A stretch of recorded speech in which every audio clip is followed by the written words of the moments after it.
Okay guys, हमने last class में section formula करा था।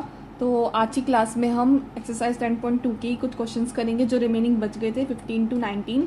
और स्टार्टिंग के आपके 15 और 16 क्वेश्चन आपके सेक्शन फॉर्मूला पे ही बेस्ड है। तो स्टार्ट करते हैं, ठीक है गाइस। ओके, सो करते हैं, ठीक है। अब देखो, आपको इस क्वेश्चन में बोला है कि आपको इस क्वेश्चन में पी एंड क्यू के पोजिशन वेक्टर दे रखे हैं, ठीक है। Point P and point Q के पोजिशन वेक्टर आपको गिवन है। ओके, आपसे बोल रहा है कि पॉइंट आर का पोजीशन वेक्टर निकालो। इस क्वेश्चन में बेसिकली यही बोला है, ठीक है। पॉइंट पी और क्यू की दे रखी है, आपको आर का निकालना है। तो सबसे पहले इसका अगर आप फिगर बनाओगे, फिगर इसकी कैसे बनेगी, ऐसे एक पॉइंट पी है यहाँ पे और एक पॉइंट क्यू है यहाँ पे, ठीक है। यही है। अब पी और क्यू पॉइंट के पोजीशन वेक्टर आपको दे रखे हैं। Position vector you guys know क्या होता है, ऑरिजिन स्टार्ट होता है और टर्मिनेटिंग पॉइंट पे खत्म होते हैं, ठीक है। तो पी पॉइंट का पोजीशन वेक्टर क्या बन जाएगा, ओ पी, ठीक है। क्या बन जाएगा, ओ पी। ये आपकी ओरिजिन है यहाँ पे, ठीक है, ठीक है। इसके कोऑर्डिनेट्स क्या हैं, 0 0 0, ओके। तो पी पॉइंट का पोजीशन वेक्टर ओ पी है ना। तो पी पॉइंट का पोजीशन वेक्टर आपको दे रखा है, क्या दिया यहाँ पे, आई कैप प्लस 2j माइनस की। तो यहाँ पे लिख दो, ठीक है। इसको मैं इससे लिख देती हूँ दूसरे स्केच से। क्या बनेगा, आई कैप प्लस ये, ठीक है, हो गया, ठीक है। अब ऐसे क्यू पॉइंट का भी पोजीशन वेक्टर आपको दे रखा है, तो इसको भी ज्वाइन कर लो, ठीक है। ऐसे क्या दे रखा है इसका, माइनस आई प्लस जे और के कैप, है ना। तो आपसे क्या बोल रहा है, आर पॉइंट जो है आपका, ओके गाइस, आपका जो आर पॉइंट है उसका पोजीशन वेक्टर निकालो, है ना। तो means you have to find is this O P, okay. Position vector को हम आर से डिनोट करते हैं, ये भी पता है आपको, ठीक है। अब ये बोल रहा है कि ये जो आर पॉइंट है ये इस वेक्टर को, पी क्यू वेक्टर को 2:1 में डिवाइड कर रहा है। हेयर रेशियो इज गिवन ना, ओके। सो ये किस में डिवाइड कर रहा है, 2:1 में। तो लिख दिया ऐसे, कोई दिक्कत नहीं, ठीक है। अब आगे चले। तो अब आपसे क्या बोल रहा है कि इसका ओ आर जो है, पोजिशन आर पॉइंट का पोजिशन वेक्टर निकालो। Means you have to find O R, okay. You have to find O are.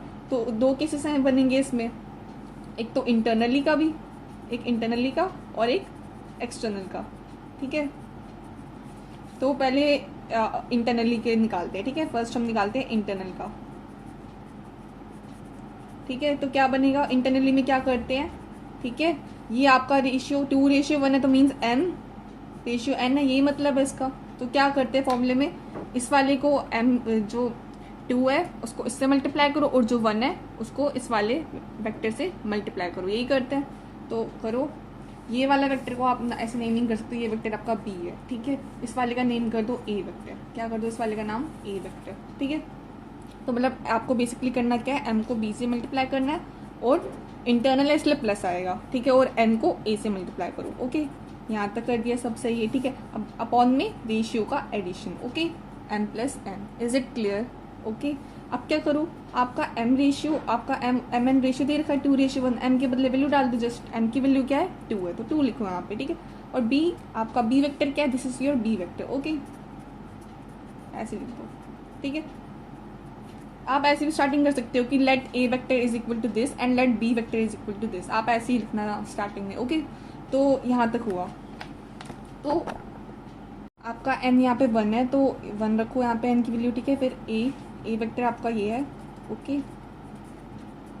Just value put करो आप अपॉन में m plus n, okay, means 1, okay. 2 plus 1, क्योंकि m आपका 2 है, n आपका 1 है, ठीक है। यहाँ तक क्लियर है। अब आप क्या करो, उसके आगे 2 आई कैप क्या बना, ये प्लस 2j प्लस 2, ठीक है।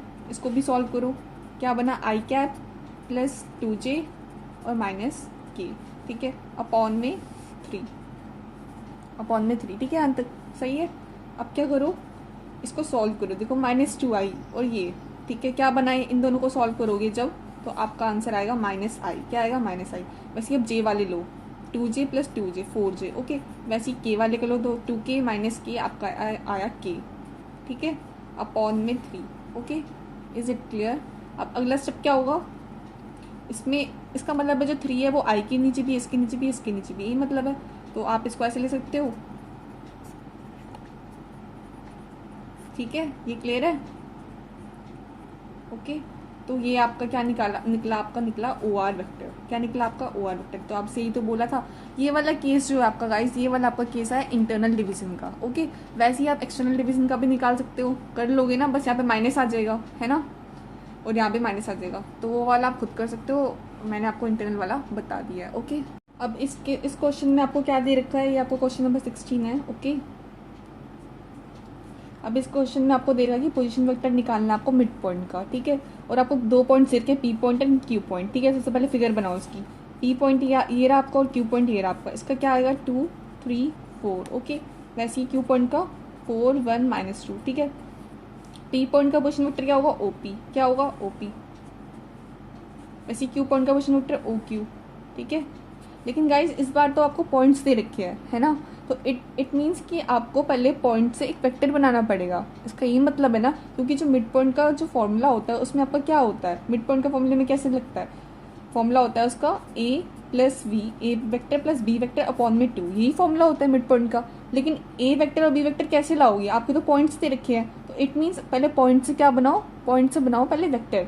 तो पी पॉइंट का पोजीशन वेक्टर ओपी है, मतलब पोजीशन वेक्टर कहाँ से स्टार्ट होते हैं, ओरिजिन से 0 0 0, यही मतलब होता है इसका।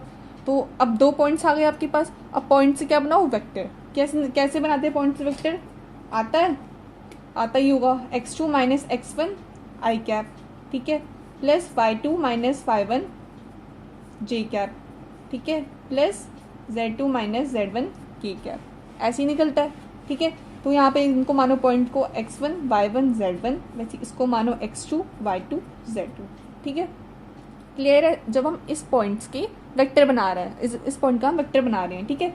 तो ये फॉर्मूला लगाओ आप, तो जब ये फॉर्मूला लगाओगे तो देखो x2 है, x2 के बदले 2 रखो यहाँ पे, है ना, 2 - x1, x1 आपका 0 है, तो 2 - 0 2 ही आया। फिर वैसे 3 - 0 3 आएगा, वैसे 4 - 0 4 आएगा। तो मतलब आपका क्या आंसर आएगा, 3i 4j और सॉरी 2i 3j और 4k, यही आपका आंसर आएगा। तो मतलब आपका ये ओपी वेक्टर, मतलब आपका पी पॉइंट का पोजीशन वेक्टर क्या होगा, जो अभी मैंने जस्ट बोला। तो क्या करो, ओपी वेक्टर जो है ना, उसको नेमिंग कर दो ए वेक्टर, मीन्स यहाँ ओ पी जो है आपका वो ए वेक्टर के बराबर, वैसे ओ क्यू को बोलो आप बी वेक्टर है, ठीक है। तो क्या करो, सबसे पहले ए वेक्टर बनाओ और बी वेक्टर बनाओ, ठीक है। ए वेक्टर कैसे बनेगा, ये आपका आंसर क्या आया, अभी भी बताया, जस्ट इसको सॉल्व करो, तो आपका आंसर आएगा 2i, ठीक है, प्लस 3j प्लस 4q, है ना। क्लियर है ध्यान तक। वैसे बी पॉइंट का पोजीशन वेक्टर बनाओ, क्या बनेगा आपका 4i, देखो गाइस करते रहो मेरे साथ, आप भी कैलकुलेट करते रहो, ठीक है। 4i बनेगा और फिर बन जाएगा आपका j प्लस j और -2k, यही बनेगा आपका यहाँ तक, ठीक है। मतलब अब आपके वेक्टर्स आ गए, आपने पॉइंट से क्या किया गाइस, आपने पॉइंट से वेक्टर निकाला, जैसे ही वेक्टर है मिड पॉइंट का निकालो। अब आपको बोल रहा है कि मिड पॉइंट का पोजीशन वेक्टर बनाओ, है ना, मतलब मिड पॉइंट का पोजीशन वेक्टर फाइंड करो। तो यहाँ पे एक आर पॉइंट लो, है ना, तभी तो आप इसका वेक्टर मिड पॉइंट का पोजीशन वेक्टर फाइंड कर पाओगे। तो मतलब अब मिड पॉइंट का पोजीशन, आर पॉइंट का पोजीशन वेक्टर क्या होगा, ओ आर, ठीक है। आर पॉइंट का पोजीशन वेक्टर क्या होगा, ओ आर, ठीक है। लेकिन मिड पॉइंट के केस में तो क्या रेशियो क्या बनता है, एम रेशियो एन क्या होता है, 1:1, क्योंकि इक्वली डिवाइड हो रहा है ना। अगर ये 4 है तो ये भी 4, अगर ये 6 है तो ये भी 6 है, तो 4/4 6/6 हमेशा आंसर 1 ही आएगा, है ना। तो इसलिए हम क्या लेते हैं, रेशियो 1:1 मिड पॉइंट के केस में, ठीक है। तो अब ए vector plus B vector, A vector ये रहा, बी वेक्टर ये रहा, इसको जस्ट वैल्यू यहाँ पे पुट ऑन कर दो, ठीक है। 2i plus 3j plus 4k, ठीक है। वैसे बी वेक्टर आपका क्या है, 4i, ओके, 4i आपका प्लस j और -2k, अपॉन में क्या करो 2, रख दिया 2। क्लियर है यहाँ तक, कोई दिक्कत नहीं। अब आगे आप इसको सॉल्व करो, 2i और यहाँ पे i का i के साथ देखो, ये आपका तो बना 6i, क्या बन गया आपका 6i। वैसे जे वाले का देखो, जे ये रहा और ये रहा, तो बन गया 4j। वैसे इसका 4k और -2k, तो आपका बना +2k, है ना। अपॉन में क्या आएगा 2, क्या आएगा अपॉन में 2, ठीक है। अब क्या करो, यहाँ से 2 कॉमन ले लो, इस वाले में, इस वेक्टर में 2 कॉमन लो। मैंने इसलिए 2 कॉमन लिया ताकि मैं 2 से 2 काट सकूँ, ओके। यहाँ से जस्ट मैं काट दूंगी, तो 3i, यहाँ पे 2j और यहाँ पे k, यही बनेगा। तो 2 से 2 काटो, तो आपका OP, सॉरी आपका OR, ये देखो यहाँ पे आपका OR जो है, ठीक है। OR पोजीशन वेक्टर आपका R पॉइंट का, है ना, पोजीशन वेक्टर हमेशा किसी पॉइंट का निकलता है, ठीक है। तो आपका OR क्या आएगा, 3i 2j और k, ये तो आपको निकालना था मिड पॉइंट वाला, ठीक है। गाइज अगर मैंने ना अपना सेक्शन फॉर्मूला पे वीडियो बना रखी है, उसमें मैंने अच्छे से समझाया कि a + b/2 ये मिड पॉइंट का ये क्यों आता है ऐसा फॉर्मूला, ठीक है। ये मिड पॉइंट का केस है, ठीक है, सबके बताए हैं मैंने, आप वो देख सकते हो मेरा, ठीक है। Mid point of position vector, okay. तो गाइज ऐसे ही इस क्वेश्चन को सॉल्व करना है, आ सकता है पेपर में, आ जाता है कभी कभार मिड पॉइंट के क्वेश्चंस, ठीक है। तो ये हो, अब हमें इस क्वेश्चन में ये प्रूफ करना है कि जो पॉइंट ए बी सी जो विद पोजिशन वेक्टर दिस ये एक राइट एंगल ट्रायंगल फॉर्म कर रहे हैं, ठीक है। तो सबसे पहले अगर हम इसकी फिगर बनाएंगे, ठीक है, उसकी फिगर कैसे बनेगी, ठीक है, यहाँ पे इसकी नेमिंग कर दो, let's suppose A B and C, ठीक है। ए पॉइंट यहाँ पे आपका ए पॉइंट, बी पॉइंट और सी पॉइंट, ठीक है। अब ये बोल रहा है कि हमें इसमें इस ट्रायंगल को हमें राइट एंगल ट्रायंगल प्रूफ करना है। इट मीन्स अगर हम इसमें देखेंगे कि लेट्स सपोज अगर इसमें पाइथागोरस थ्योरम एप्लीकेबल होती है, ठीक है, अगर पाइथागोरस थ्योरम अप्लाई हो गई तो मीन्स एक राइट एंगल ट्रायंगल है, तो हम वही चेक करेंगे। मीन्स पाइथागोरस थ्योरम क्या होती है, ए बी का स्क्वायर, ठीक है, ए बी का स्क्वायर प्लस सी ए का स्क्वायर, ठीक है, किसके बराबर होगा, बी सी के स्क्वायर के बराबर, ये होती है पाइथागोरस थ्योरम, है ना। तो हम इस चीज़ को निकालेंगे। इट मीन्स हमें ए बी, है ना, इसका अब हम अभी वेक्टर्स पढ़ रहे हैं, मीन्स हमें ए बी का, क्योंकि पाइथागोरस थ्योरम में तो मैग्नीट्यूड की ज़रूरत होती है, मीन्स हमें वेक्टर का क्या चाहिए, हमें वेक्टर का चाहिए मैग्नीट्यूड, यही मतलब हुआ ए बी वेक्टर का मैग्नीट्यूड। वैसे ही हमें सी ए वेक्टर का मैग्नीट्यूड चाहिए, वैसे ही हमें बी सी वेक्टर का मैग्नीट्यूड चाहिए, यही मतलब है इस चीज़ का। यहाँ तक क्लियर है। तो इट मीन्स हमें इनकी वैल्यूज़ निकालनी है। अब यहाँ पे आपको क्वेश्चन में दे रखा है कि ए पॉइंट, बी पॉइंट और सी पॉइंट के पोजीशन वेक्टर आपको गिवन है, ठीक है। पोजीशन वेक्टर गिवन है मीन्स यहाँ पे मतलब कि ओरिजिन होगी, यहाँ पे पोजीशन वेक्टर ही तो होता है, यहाँ पे ओरिजिन है, ठीक है। तो यहाँ पे बनाओ आप इसका, पहले यहाँ पे मानो यहाँ पे एक्स वाई जेड, ठीक है, आपका ये ओ पॉइंट है, यहाँ पे ओरिजिन है 0 0 0, ओके, यहाँ तक क्लियर है। अब ए पॉइंट का पोजीशन वेक्टर आपको क्या दिया है, ये, तो इसको ज्वाइन कर दो, ए पॉइंट का पोजीशन वेक्टर आपका ये बन गया, ठीक है। वैसे बी पॉइंट का पोजीशन वेक्टर आपका क्या बनेगा, ए पॉइंट का पोजीशन वेक्टर बन गया आपका ओ ए, वैसे बी पॉइंट का पोजीशन वेक्टर क्या बन गया आपका ओ बी, ठीक है। वैसे सी पॉइंट का पोजीशन वेक्टर क्या बनेगा आपका ओ सी, यही तो मतलब होता है इसका, यहाँ पे ओरिजिन से ज्वाइन हो रहा है ये, ठीक है। तो ए पॉइंट का पोजीशन वेक्टर आपका ओ ए है, ठीक है, तो यहाँ पे इसका नाम दे दो ए वेक्टर। वैसे बी पॉइंट का आपका पोजीशन वेक्टर ओ बी है, इसका नाम दे दो बी वेक्टर। वैसे इसका आपका यहाँ पे दे दो नाम सी वेक्टर, ओके। ए वेक्टर, बी वेक्टर, सी वेक्टर की आपको वैल्यूज ऑलरेडी क्वेश्चन में गिवन है, ठीक है। अब यहाँ पे ए पॉइंट है, ठीक है, ए पॉइंट, बी पॉइंट और सी पॉइंट।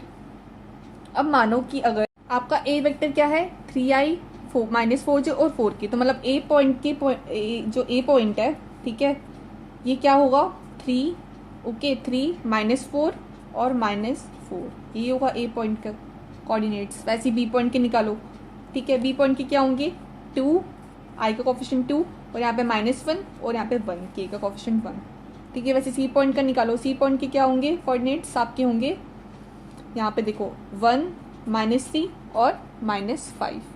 यहाँ तक क्लियर है। हमने क्या करा, पॉइंट्स निकाल दिए, वेक्टर से हमने क्या निकाल दिए, पॉइंट्स निकाल दिए। अब क्या करो, ए बी वेक्टर है ना, लेकिन अब हमें ये वाली थ्योरम एप्लीकेबल दिखानी है इस पे, मतलब हमें अब क्या चाहिए, हमें ए बी की लेंथ चाहिए, है ना, ए बी की लेंथ चाहिए। ए बी की लेंथ तो हम तब निकालेंगे ना जब हम पॉइंट से पहले वेक्टर बनाएंगे, समझ रहे हो। अगर हम जैसे ही पॉइंट से वेक्टर बनाएंगे फिर हम वेक्टर की लेंथ निकाल सकते हैं, ठीक है। तो ए बी हम अभी किसके निकाल रहे हैं, ए बी, ठीक है। ए बी वेक्टर पहले हम निकालते हैं। अगर ए बी वेक्टर निकालना होता तो कैसे निकालते हैं, बी माइनस ए। अगर ए बी है तो बी माइनस ए करो, टर्मिनेटिंग मतलब एंडिंग पॉइंट से इनिशियल पॉइंट को माइनस करो। अगर यहाँ पे बी ए होता तो क्या करते हैं, ए माइनस बी, ठीक है, उल्टा करना होता है। तो अब बी ए है, ठीक है, तो बी आपकी बी ए रहा और ये आपका क्या है ए, ठीक है। अब इसको माइनस करो, तो माइनस करो क्या बनेगा आपका -i + 3j + 5, यही बनेगा, क्योंकि देखो 2 - 3 -1, ठीक है, और इंटू आई कैप। वैसे ही इसको भी करोगे, है ना, पॉइंट से वेक्टर बना रही हूँ मैं, ठीक है। तो ये हुआ। वैसे ही अब अभी मेरा ए बी वेक्टर आया, अभी मेरा क्या आया ए बी वेक्टर, लेकिन मेरे को तो ये प्रूफ करने के लिए इनमें तो लेंथ ही डलेगी एट द एंड, इसमें वेक्टर तो हम डाल नहीं सकते। तो अब ए बी वेक्टर जो है उसका क्या निकालो, मैग्नीट्यूड। क्या निकालो, ए बी वेक्टर का मैग्नीट्यूड। तो निकालते हैं ए बी वेक्टर का मैग्नीट्यूड, कैसे निकलेगा, क्या करते हैं, आई जे के जो कोफिशिएंट्स है उनका स्क्वायर कर दो, ठीक है। यहाँ तक क्लियर है। तो क्या बना आपका, ठीक है, आपका 25, 9 और 1, तो 35 बन गया। ए बी वेक्टर का आपका क्या आ गया, मैग्नीट्यूड आ गया, ठीक है। अब मैंने ए बी वेक्टर तो निकाल दिया, ठीक है। अब मैं क्या निकालूंगी, सी ए वेक्टर। वैसे ही मैं सी ए वेक्टर की लेंथ निकालूंगी, सी ए वेक्टर की लेंथ निकालूंगी, फिर बी सी वेक्टर की लेंथ निकालूंगी। देखूंगी इन दोनों को प्लस करके अगर मेरा इसके बराबर आया आंसर तो मीन्स ठीक है, ये राइट एंगल ट्रायंगल है, और अगर नहीं आया तो मतलब गलत है, ठीक है। तो अब ए बी वेक्टर तो मेरा हो गया। अब मैं क्या करूँगी, अब मैं निकालूंगी अपना सी ए वेक्टर। ओके, ए वेक्टर निकालो। ठीक है, सी ए वेक्टर कैसे निकलेगा, ए माइनस सी। ओके, क्योंकि टर्मिनेटिंग से इनिशियल माइनस टू, ए माइनस सी, मतलब ए के कोऑर्डिनेट्स को बेसिकली आपको सी के कोऑर्डिनेट से माइनस करना है, सिंपल यही है। ठीक है, तो करो 3 माइनस 1 2 आया और साथ में आई कैप है ना। वैसे यहाँ पे क्या बनेगा, -4 और माइनस माइनस माइनस है ना, तो आपका बन जाएगा ये माइनस डी कैप। ठीक है, और प्लस ये। ठीक है, यहाँ तक क्लियर है। अब क्या करो, अब सी वेक्टर का मैग्नीट्यूड निकालो। ठीक है, कैसे निकलेगा मैग्नीट्यूड, 2 का स्क्वायर प्लस -1 का स्क्वायर और प्लस 1 का स्क्वायर, ऐसे निकलेगा। ठीक है, तो क्या आएगी आपकी वैल्यू, इसको सॉल्व करो। ठीक है, इसका आएगा 2 का 4 1 1 1 6। ठीक है, तो आपका सी ए वेक्टर भी आ गया। क्या आ गया आपका, सी ए वेक्टर की लेंथ आ गई। ए बी वेक्टर की भी लेंथ निकाली हमने, यहाँ पे √35 आई थी हमारी। ठीक है, और हमने सी ए वेक्टर की भी लेंथ निकाल दी। ठीक है, अब हम देखेंगे B C vector, B C vector की लेंथ निकालेंगे। मीन्स अब हम क्या कर रहे हैं, बी सी इसके निकाल रहे हैं, तो क्या करेंगे, सी माइनस बी, सी के कोऑर्डिनेट्स को बी से माइनस करेंगे, यही मतलब है इसका, तो वही करो। अब निकालो B C vector. Okay, B C vector में क्या करोगे, सी माइनस बी, यही करोगे, तो सी माइनस बी कर दिया। ठीक है, यहाँ तक। अब सी जो है आपका कोऑर्डिनेट्स को क्या करो, सी के कोऑर्डिनेट्स को करो बी से माइनस। ठीक है, तो करोगे तो आपका आंसर आएगा माइनस आई कैप। ठीक है, -2j और -6k। ठीक है, अब बी सी वेक्टर की क्या निकालो, लेंथ। ठीक है, मैग्नीट्यूड निकाल रहे हो इसका, लेंथ मैग्नीट्यूड कुछ भी बोलो। ठीक है, तो क्या बना, -1 का स्क्वायर, ठीक है, -2 का स्क्वायर और प्लस -6 का स्क्वायर। Is this clear. अब करोगे इसको सॉल्व करो, क्या आंसर आएगा, 36 4 और 1 40 + 1 41। ठीक है, तो आपकी बी सी वेक्टर की क्या आ गई, मैग्नीट्यूड आ गई। अब इधर आ जाओ वापस अपने इस पे, क्या था ये, ए बी वेक्टर भी निकाल दिया, ए बी वेक्टर की भी लेंथ निकाल दी, सी ए की भी निकाल दी और बी सी की भी निकाल दी। अब देखो इन दोनों को सम करके क्या ये इसके स्क्वायर के बराबर आ रहा है, अगर आ रहा है तो आपका हो गया प्रूफ। अब देखते हैं जरा, देखो अब ए बी वेक्टर है ना, ए बी वेक्टर का मैग्नीट्यूड क्या था, 35। ओके, 35। अभी देखो यहाँ पे A B vector, okay, A B का स्क्वायर प्लस सी ए का square is equal to B C का स्क्वायर। ठीक है, ए बी वेक्टर का आपका क्या आया आंसर, √35। ओके, √35 का स्क्वायर करो, सही है यहाँ तक। ठीक है, अब सी ए वेक्टर आपका क्या है, √6 आया, तो √6 लिख दो यहाँ पे। ठीक है, क्या लिखा आपने, √6। अब बी सी वेक्टर आपका क्या आया, 41। ओके, 41 का यू। ठीक है, अब इसको करोगे, रूट से स्क्वायर कटा है, रूट से स्क्वायर कटा है, रूट से स्क्वायर कटा है, 35 + 6 कितना होता है, 41। तो 41 is equal to 41। It means ये आपका क्या है, एक राइट एंगल ट्रायंगल है, क्योंकि हम इसमें पाइथागोरस थ्योरम एप्लीकेबल है।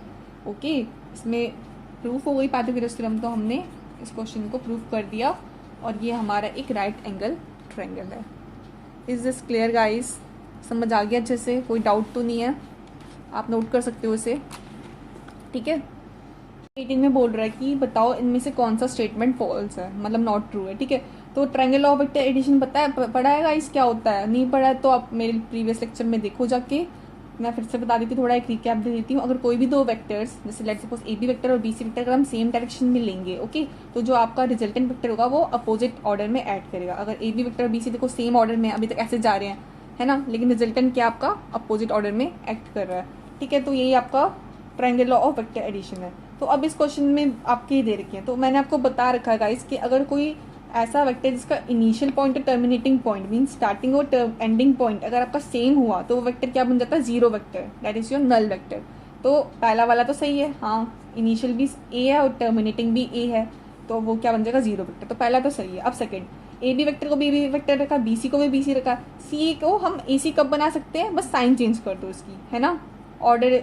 अगर आप सी ए का ऑर्डर रिवर्स करना चाहते हो तो बस क्या करो, इसकी साइन चेंज करो, मतलब प्लस माइनस बन जाएगी, तो ये भी सही है, सेकंड भी सही है। अब ए बी वेक्टर को ए बी रखा है इन्होंने, यहाँ पे ए बी को ए बी रखा है, बी सी को बी सी रखा है, लेकिन इन्होंने ए सी को अगर आपको सी ए बनाना है तो यहाँ पे प्लस करना पड़ेगा क्योंकि आप ऑर्डर चेंज कर रहे हो इसका, तो ये वाला आपका गलत है। ओके, अब फोर्थ, अब देखो ए बी वेक्टर को ए बी रखा है ना, बी सी को बी सी वेक्टर जो है यहाँ पे, ठीक है, बी सी वेक्टर को क्या रखा है इन्होंने, इसको अगर बी सी को सी बी बनाना है तो साइन चेंज कर दो, हाँ, तो साइन चेंज इन्होंने कर दी है, यहाँ पे प्लस की माइनस हो गई, ये भी सही है। अब यहाँ पे देखो ए सी वेक्टर माइनस में है, ठीक है, ए सी वेक्टर क्या है, माइनस में, इसकी अगर आपको ए सी को अगर सी बनाना है तो सी बना दो, बस साइन चेंज कर दो, माइनस की प्लस बन गई, तो ये भी सही है। तो आपका फोर्थ भी सही है। तो गलत कौन सा आपका? C is wrong. Okay, C is wrong. अब इस क्वेश्चन में बोल रहा है आपको कि आपको दो वेक्टर्स दे रखे हैं, A vector and B vector collinear है। तो कह रहा है बताओ इनमें से कौन सा गलत है। तो सबसे पहले कोलिनियर वेक्टर्स क्या होते हैं, पहले रिकैप दे देती हूँ छोटा सा। कोलिनियर वेक्टर्स होते हैं आपके पैरेलल वेक्टर्स। क्या होते हैं आपके? Parallel vectors. ठीक है, तो कोई भी अगर वेक्टर आपके कोलिनियर है, ठीक है, तो वो एक कंडीशन ऑफ कोलिनैरिटी होती है। ठीक है, कंडीशन ऑफ कोलिनैरिटी मैंने पढ़ा रखी है भी अपने प्रीवियस लेक्चर में। ठीक है, कंडीशन ऑफ कोलिनैरिटी क्या होती है? ए वेक्टर जो है आपका, ठीक है, वो lambda times plus minus B vector हो सकता है, और या तो बी वेक्टर जो है आपका वो भी lambda plus minus lambda times A vector हो सकता है। यही कंडीशन ऑफ कोलिनैरिटी होती है। तो इस क्वेश्चन में आपको बोल रहा है कि if A and B are two collinear vectors then which of the followings are. ये वाला तो आपका तो सही है क्योंकि बी जो है वो लैम्डा टाइम्स ए हो सकता है। ठीक है, ये वाला देखो, तो पहला वाला इज योर राइट। अब सेकंड कह रहा है कि A vector is equal to plus minus lambda plus minus B. ठीक है, अब यहाँ पे लैम्डा मिसिंग है। ठीक है, इस बार तो हो सकता है ना कि लैम्डा 1 हो, है ना। तो ये कौन सा केस होगा? जब ये आएगा जब आपका लैम्डा 1 होगा। Lambda is your any scalar quantity. ठीक है, स्केलर मीन्स कोई भी नंबर हो सकता है, 1 2 3, है ना। तो आपका सेकंड वाला क्या है? सेकंड वाला भी सही है। कह रहा है the respective components of A vector and B vector are proportional. कह रहा है क्या ये ए वेक्टर और बी वेक्टर इसमें प्रोपोर्शनल होते हैं? यस। कंडीशन ऑफ कोलिनैरिटी में आपकी दोनों वेक्टर ए वेक्टर और बी वेक्टर क्या होते हैं? प्रोपोर्शनल होते हैं।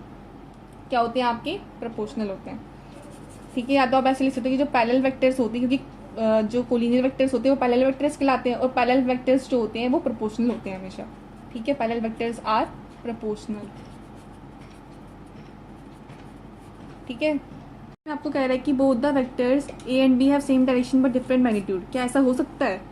तो ये वाला गलत है। क्यों गलत है ये कह रहा है कि कोई भी दो vector, let's suppose A vector और बी वेक्टर, दोनों की डायरेक्शन सेम है। ठीक है, दोनों इसी डायरेक्शन में आपकी, लेकिन ये कह रहा है कि इनकी जो मैग्नीट्यूड है वो हम अलग होंगे। जरूरी नहीं है, क्या पता ये वेक्टर इस वेक्टर का भी आपका मैग्नीट्यूड 5 ही हो, 5 यूनिट का ही हो, वैसे ये भी 5 यूनिट का हो, तो सेम भी तो हो सकता है ना। तो जरूरी नहीं है कि वो डिफरेंट ही हो। ठीक है, वो सेम लेंथ का भी, सेम मैग्नीट्यूड का भी हो सकता है अगर कोई सेम डायरेक्शन में जा रहे हैं तो ये कह रहा है कि अगर सेम डायरेक्शन है तो डिफरेंट मैग्नीट्यूड होगा, तो ये ज़रूरी नहीं है। ओके, तो आपका जो लास्ट वाला है वही आपका गलत है और सारे आपके सही हैं। गाइस, यहाँ तक समझ आया? तो हमने 10.2 पूरी कंप्लीट अपनी अच्छे से कवर कर ली है। कोई भी डाउट्स हो आप कमेंट सेक्शन में पूछ सकते हो। Thank you.